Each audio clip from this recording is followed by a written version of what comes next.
వనాల మధ్య కొలువైన శివయ్య ఆలయం గురించి తెలుసుకుందాం.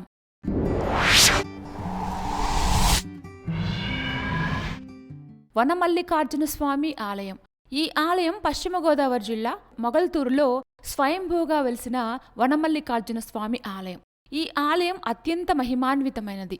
ఈ ఆలయంలో శివయ్య ఎండకు ఎండుతూ వానకు తడుస్తూ పైకప్పు లేకుండా అటవీ ప్రాంతంలో కొలువై దర్శనమిస్తారు. భక్తులు శివయ్యకు పైకప్పు వేయాలని ప్రయత్నించినా అది సాధ్యం కాలేదని, శివుడు ఈ రూపంలోనే ఉండటానికి ఇష్టపడతాడని స్థానికులు నమ్ముతారు. స్వామివారు అటవీ ప్రాంతంలో దట్టమైన వృక్షాల మధ్య స్వయంభూగా వెలిశారు. ఇక్కడ శివయ్యకు ప్రతిరోజు నిత్య పూజాదికాలు నిర్విఘ్నంగా జరుగుతాయి. ప్రత్యేకించి ఇక్కడ శివయ్యను భక్తులు నేరుగా తాకి అభిషేకం చేసుకోవచ్చు.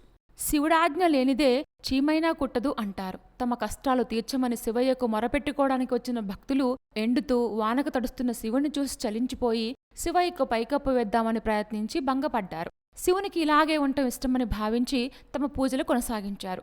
వనాల మధ్య ఈ పరమశివుడు కొలువై ఉండటంతో ఇక్కడి వారు స్వామిని వనమల్లికార్జునుడిగా కూడా పిలుస్తూ ఉంటారు. ఈ ఆలయం యొక్క స్థలపురాణం గురించి తెలుసుకుందాం. పూర్వం మొగల్తూరులో అటవీ ప్రాంతంలో ఉండే వనాల మధ్య స్వామివారు స్వయంభూగా వెలిశారు. దీంతో ఇక్కడికి వచ్చిన సాధువులు పక్కనే ఉన్న కోనేరు నుంచి నీటిని తీసుకొచ్చి స్వామివారికి అభిషేకం చేసేవారట.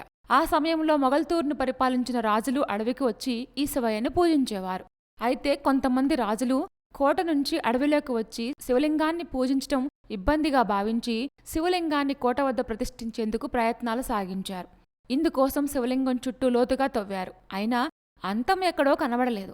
దీంతో మరింత లోతుగా తవ్వే క్రమంలో స్వామివారి లింగానికి గుణపం పోట్లు తగళ్లంతో రక్తం ఏరులై కారసాగింది. దాంతో భీతి చెందిన రాజులు స్వామివారు ప్రత్యక్షంగా ఇక్కడే వెలిశారని భావించి శివలింగాన్ని కోటకు తీసుకెళ్లే ప్రయత్నాన్ని విరమించుకున్నారు. ఈ వనాల మధ్యే ఉండటం ఆ స్వామికిష్టమని భావించి ఇక్కడే స్వామివారిని పూజించారు. ఒకసారి మహాశివరాత్రి పర్వదినం సందర్భంగా జరగనున్న శివరాత్రి ఉత్సవాలను పురస్కరించుకొని ఈ ఆలయంపై వేసిన చలవ పందిళ్లు అగ్నికి ఆహుతి కావడంతో ఆనాటి నుంచి శివయ్యకు పైకప్పు వేసే ధైర్యాన్ని ఎవరూ చేయలేకపోయారు. ఒక మొగల్తూరు ప్రాంత వాసులే కాకుండా చుట్టుపక్కల వారు కూడా ఈ ఆలయం వద్దకు వచ్చి స్వామివారికి స్వయంగా అభిషేకాలు చేసి ప్రత్యేక పూజలు చేస్తుంటారు. ఈ స్వామివారిని దర్శిస్తే మనశ్శాంతి లభిస్తుందనేది ఇక్కడి వారి విశ్వాసం. వనాల మధ్యలో కొలువైన శివయ్య ఆలయం చాలా ఇంట్రెస్టింగ్గా ఉంది కదూ. ఇలాంటి మరిన్ని విశేషాల కోసం మా ఛానల్ సబ్స్క్రైబ్ చేసుకోండి.